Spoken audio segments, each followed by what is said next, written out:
एक बाता स्वामी देव भेद विख्याता। स्वामी जरा ये भी बताइए।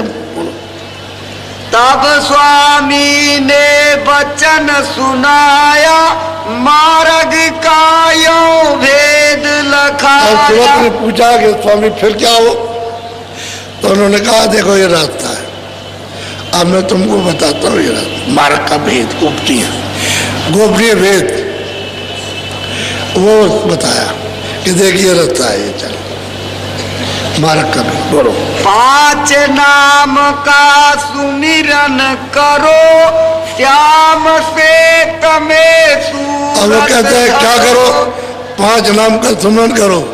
तो 3 लोग की जो बूंद है पहले उसी का सुमिरन कराते हैं, सबसे पहले वही उसी का ध्यान करवाते हैं, उसी का नाम उसी का सुमिरन कराते हैं कि ये नाम लो, ये रूप को याद करो। और जब तुम्हारे अंदर आवाज वो नाम प्रकट हो जाए, सुनाई देने लगे, तो पकड़ो और उसके पास मोटो, तो उसका साक्षात्कार होगा। किसके बूंद का? जो 3 लोग की बूंद है, जो उसका पसारा है, उसका दर्शन होगा। और वहां से आवाज ऊपर से आ रही है, तो फिर उसको पकड़ो, उसको सुनो, वो ब्रह्म है। जब उस आवाज को पकड़ोगे, उसको पकड़ के चलोगे तो ऊपर चढ़ोगे, और जब उसके उस मुकाम पर स्थान पर पहुंचोगे तो उसका दर्शन हो जाएगा। तो 5 नाम का अलग अलग स्मरण करो, ईश्वर का, ब्रह्म का, पारब्रह्म का, महापुरुष का और तत्पुरुष का। 5 का अलग अलग स्मरण करो और शब्द को पकड़ के चढ़ो। ये उसको बता रहे हैं, ये सबके लिए सुलभ है और सब कर सकते हैं, इसलिए सब ये रास्ता जाने का, घर जाने का। और इसका 5 नाम का सुमरन नहीं करोगे तो नहीं जा सकते। एक को भी नहीं पा सकते और 2 को पाने की तो बात ही अलग है। एक को नहीं, 5 नाम का सुमरन भेद जान करके उस महापुरुष से रास्ता लेकर के, गुरु से पूरा है, उससे और फिर काम में लग जाओ। ये सुमरन करो, उसका नाम लो, रूप, फिर ध्यान करो, फिर भजन करो, तो आँख भी तुम्हारी खुल जाएगी, कान भी खुले, रास्ता चलो। तो पहले इसी का, ईश्वर का ही पूजन करा दे, उसी का ध्यान करा दे। वो दरवाजे पर तो वही है। तब गोस्वामी महाराज मुदेव नैन त्रिसित पुण्य चितवत कौशलपुर के हुआ अयोध्या, वो मतलब यह अवध निवासी वो बैठे राम, उनका दर्शन हुआ, सामने बैठे हुए। जब साक्षात्कार हुआ तो वो खुश हो गए, कहा कि तुम हमारी आवाज को पकड़ के हमारे पास आ जाओ। तो जो आवाज बज रहा था, घंटा बज रहा था, पकड़ा, उनके पास पहुंच गए, दर्शन हुआ। कह लगे हम तुमसे बहुत खुश हो गए, हम रास्ता देते हैं। तो रास्ता दे दिया ऐसे कि जाओ उधर। तो वो कहते हैं उधर माज, उधर यानी उस पार, यानी उधर जाकर के एक मैदान मध्य में खड़ा हो गया, जाकर वहां से उनकी जगह है, वहां से देख रहा हूँ, तब देखते तब। अब वही बात, पहले का ध्यान, तब दूसरे का, तब तीसरे का, तब चौथे का, तब जाके घर का ध्यान, अपने देश का जहां से हमारे थे उसका ध्यान। तो कहते हैं ये करो, इसमें कोई भी होगा तो निकल जाएगा। कोई किसी मत का भी हो, उससे कोई मतलब नहीं। कोई क्रिया करता हो क्योंकि इसको करे, ये भी तो क्रिया है, ये आत्म क्रिया है, सुरतों की है, ये सुरतों का कर्म है और ये शारीरिक कर्म है। तो बुद्धि कर्म में तो फंसे रहते हो और वो आत्म कर्म नहीं करते। सबके लिए कह रहे, इस तरह से छुटकारा हो जाएगा सबका, और तरह से नहीं छूट सकता है, क्योंकि काल के देश में कर्म अच्छा बुरा वो तुमको पाना है, और वो छोड़ेगा नहीं बगैर इसके लिए, तो आपको फिर बंद करेगा कैद खाने में।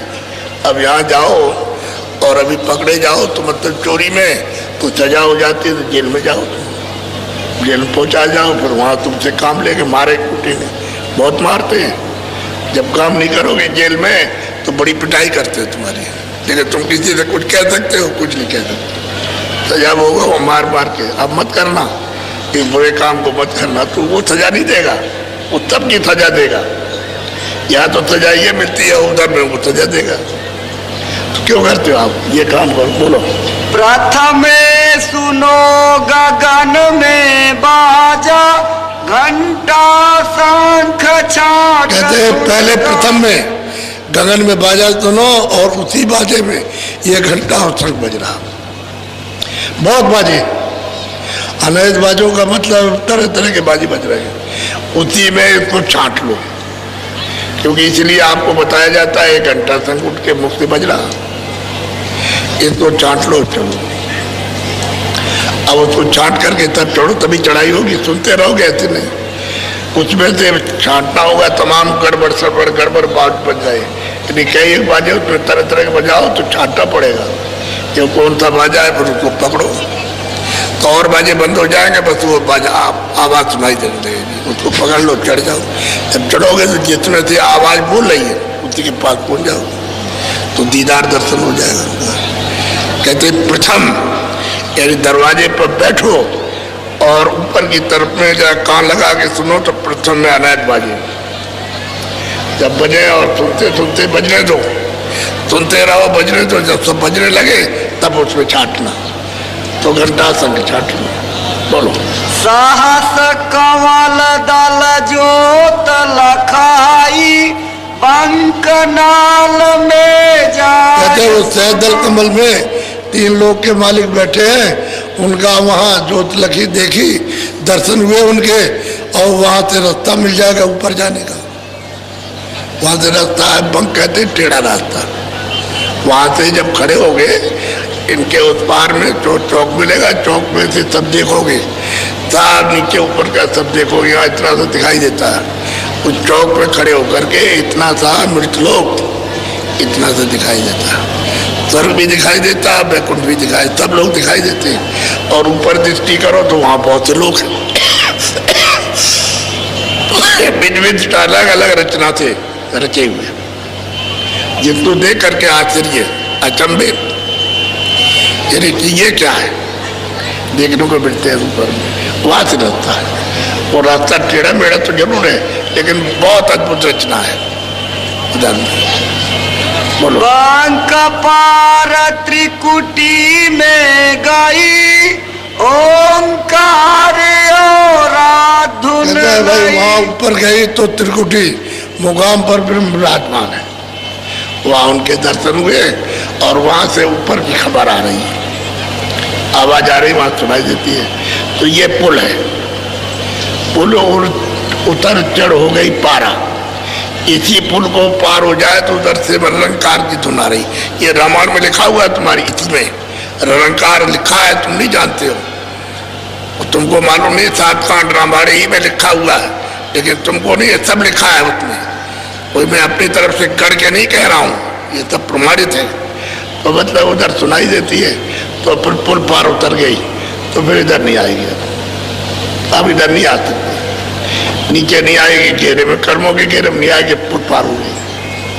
वो निरंकार पद है, पुल पार, इस पार नहीं, पार हो गई, 3 लोग के पार चली गई। बोलो। रंकार धुन सुनी पुकार आगे पहुंची सुन मझा। आगे निरंकार मतलब आगे सुन मझा, वह स्थान है पार ब्रह्म का, वहाँ पहुँची जा करके तो वहाँ सुना, वहाँ बुला रहा, टेर रहा बस।